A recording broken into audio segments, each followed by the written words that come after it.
بالعلم بل بالأدب تنال أعلى الرتب عش حياة العلماء وقرأ صنوف الكتب ودم على تواضع لا تفتخر بالنسب كفاك أن تخرج من دنيا. بسم الله الحمد لله والصلاة والسلام على رسول الله وعلى آله وصحبه أجمعين.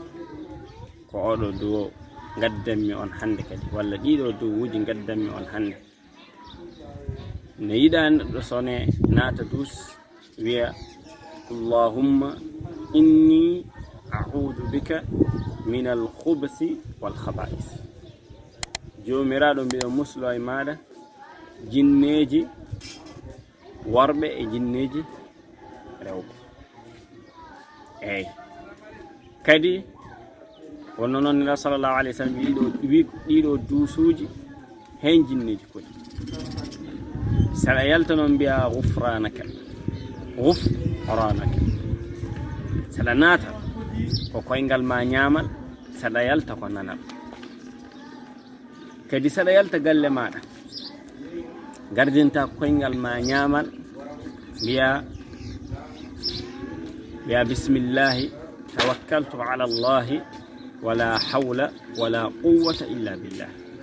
bismillahi mi wakkilima e Allah, doole ngala semme ngala sona. eyyi saɗa arta galle maɗa walla saɗa naata galle ma gardina kadi ñaamal mbiya bismillah. wonɓe ganduɗa mbi saɗa hiddito aɗa hoota mbiya allahumma inni as'aluka khayra almakhraji wa khayra almawlid bismillahi walajna wa bismillahi kharajna wa ala allahi tawakkalna. on sellimɓe oɗo hadi ɗo ɓe cellinani. eyyi saɗa waɗɗo dabba mbiya bismillah subhana alladi sakhara lana hada wa ma kunna lahu muqrinin wa inna ila rabbina munqalibun. eyyi saɗa waɗɗo dabba ko ɗum ɗo mbiyata. saɗa waɗɗo kadi ardin koyngal ma ñaamal, saɗa jippo ardin kadi koyngal ma ñaamal. eyyi neɗɗo sone ñaama kadi wiya bismillah, so ñaami ha padi wiya alhamdulillah. sa welama kadi gadda alhamdulillahi kathiran tayyiban mubarakan fi ghayra makfiyin wala muwadda wala mustaghnan anhu rabbuna. kala oɗo duwaw kadi saɗa naata jama kadi gardina ñaamal, saɗa yalta gardina nanal. saɗa naata ñaamal gardinta mbiya allahumma iftah li abwaba rahmatika.